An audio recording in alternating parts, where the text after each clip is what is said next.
Hola, buscador de la verdad y seguidor del canal Virtus Veritas.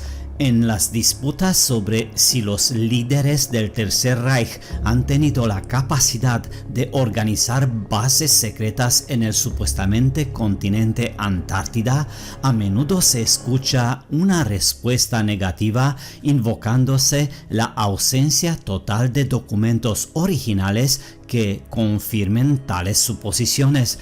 En el año 2000, el escritor polaco Igor Witkowski publicó el libro La verdad sobre el arma milagrosa en 2003. Este trabajo fue publicado en Europa en inglés y en 2007 se lanzó una edición ampliada en Polonia en forma de un libro de 2 volúmenes. Mientras recopilaba datos para su libro a principios de la década de 2000, Witkowski se topó con materiales desclasificados de archivos estadounidenses que hacían referencia al proyecto Lusty.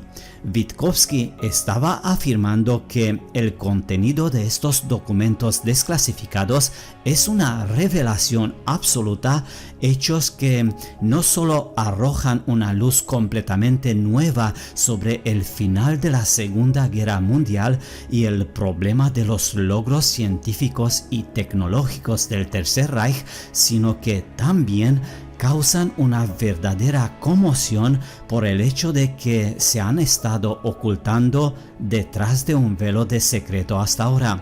Solo en el marco del proyecto Lusty, durante los 3 meses de posguerra en 1945, se exportaron a Estados Unidos 110.000 toneladas de documentos científicos. Al mismo tiempo, se llevó allí la documentación de la Oficina Alemana de Patentes, que ascendía a unos 225.000 volúmenes, entre los que había muchas carpetas con materiales de alto secreto.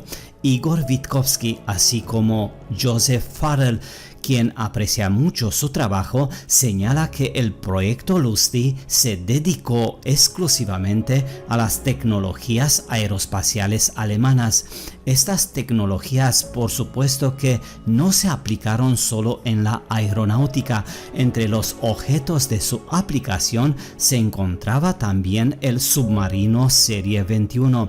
Este submarino tenía una planta de energía fundamentalmente diferente que usaba peróxido de hidrógeno, pudiendo desarrollar una velocidad de 40 km por hora y podía sumergirse a una profundidad fantástica para ese momento de hasta 330 metros.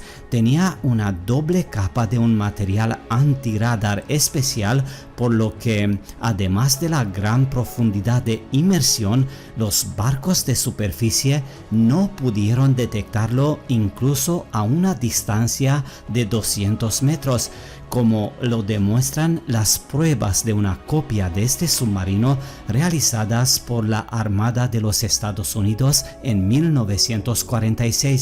Para la implementación del proyecto A o el proyecto Antártida o la exploración y colonización de un territorio inusual mencionado en el acta de la reunión celebrada el 21 de abril de 1939 en Berlín, se necesitaba un gran medio de transporte submarino capaz de transportar cientos de toneladas de carga a largas distancias. Para el verano de 1939 ya existía un proyecto de un transporte submarino cuyo nombre en código era UF, Unterwasserboot Frachtschiff, que exteriormente se parecía al crucero nuclear actual. En esta reunión, el pequeño Adi afirmó que la Antártida no es solo un trozo de piedra cubierto de hielo, sino es el hogar ancestral de la humanidad. Si es necesario, enviaré toda la flota de submarinos del Reich a la Antártida. Ordeno preparar una expedición más grande para el otoño de este año. Exploramos, y aquí mucha atención, toda la península antártica, no ha dicho el continente, así como las áreas al este, oeste y sur de la misma. Póngase en contacto con el gobierno argentino y solicite una base en Tierra del Fuego. El jefe del proyecto A sigue siendo Hess. En la reunión participó también el capitán Ritzer, recién llegado de la Antártica, que trajo resultados sorprendentes. Contrariamente a la creencia popular, la Antártida es bastante habitable y podemos convertirla en nuestra colonia, decía Ritzer. En la base naval Valhalla, situada en la isla Helgoland en el Mar del Norte, como parte del escuadrón antártico alemán, habían en el 1 de enero de 1940 7 submarinos serie 7 y 2 serie UF. El 1 de enero de 1942, 6 submarinos serie 7, 4 serie 9 y 12 de la nueva serie UF. El 1 de enero de 1944, 4 submarinos serie 7, 8 serie 9, 10 serie 14 y 25 serie UF. El 1 de marzo de 1945, 5 submarinos serie 7, 14 serie 9, 12 serie 14 y 32 serie UF. Ahora, las series 7 y 9 son submarinos para atacar barcos de superficie con torpedos. La serie 14 son submarinos petroleros y la nueva serie UF son submarinos para transportes de gran capacidad a larga distancia. Este escuadrón antártico realizaba viajes regulares desde la costa de Alemania hacia Antártida, y si los alemanes lograron ocultar la verdad sobre estos gigantes submarinos durante tantos años, entonces no es de extrañar que después de la rendición de Alemania, los ganadores, entre comillas, se perdieron alrededor de o más de 100 submarinos, lo que causó y aún causa un franco desconcierto, sin contar los más nuevos de la serie 21 y 22. Durante la investigación oficial se logró establecer que algunas empresas muy importantes del Reich que producían productos de alta tecnología desaparecieron misteriosamente de la misma manera como los nuevos submarinos. En enero-abril de 1945, todas estas empresas fueron evacuadas al norte del país por orden personal de Bormann. Poco antes, en 1944, por orden del mismo Bormann, el ritmo de fabricación de submarinos de la serie UF aumentó considerablemente. En el momento de la rendición, Alemania tenía más de 50 submarinos de carga de tipo UF, y queda claro cómo y dónde desaparecieron muchas fábricas alemanas. En 1941 se descubrieron enormes parcelas aptas para los labores agrícolas en Antártica, que permitían proveer de alimentos a las personas que trabajaban en las entrañas del duro continente, entre comillas, ¿no?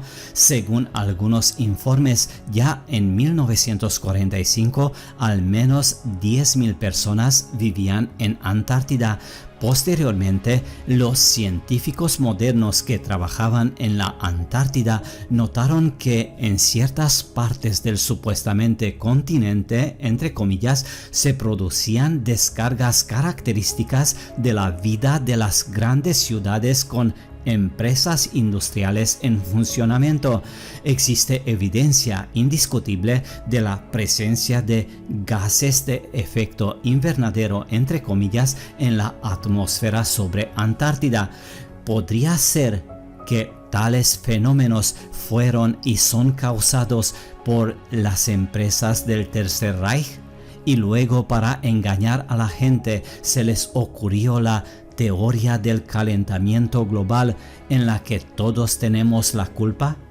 Por cierto, los científicos modernos realmente dicen que debido al calentamiento global causado por el efecto invernadero, entre comillas, la capa de hielo de la Antártida se está derritiendo lentamente y si el proceso continúa, como resultado, el nivel del océano mundial aumentará en 70 metros. En el capítulo 7 de su libro, Henry Stevens señaló que la base antártica del Tercer Reich, la legendaria base 211, existió hasta finales de la década de 1950. Fue entonces en 1956-1957 como parte del primer año geofísico internacional cuando Estados Unidos, queriendo obligar a los alemanes a abandonar sus bases en la tierra de la reina Maud, atacó la base 211 detonando 3 cargas atómicas en el aire. Stevens utiliza como fuente de información el libro del antiguo colaborador de Himmler, Wilhelm Landing, publicado en 1971 en Hannover. En este libro, Landing informa que se suponía que las explosiones atómicas hechas en el aire destruirían todo lo que estaba en el subsuelo, es decir, la base 211, con la ayuda de una onda de choque. Pero esta idea fracasó y resultó ser superflua, ya que la mayoría de los colonos alemanes en ese momento ya habían abandonado la base antártica, reemplazándola con bases sudamericanas en los Andes. Landing argumenta que la razón del cambio de lugar fue el clima excepcionalmente limpio y casi estéril de la Antártida. Parece que el caso radica en el hecho de que el sistema inmunológico humano, para permanecer en condiciones normales de trabajo, necesita estar constantemente expuesto a diversos factores como bacterias y virus. Cuando este efecto no está presente, el sistema inmunológico humano se debilita drásticamente y después de unos años, un simple resfriado común y corriente puede convertirse en un problema muy grave. Un gran abrazo y mucha salud. Hasta pronto.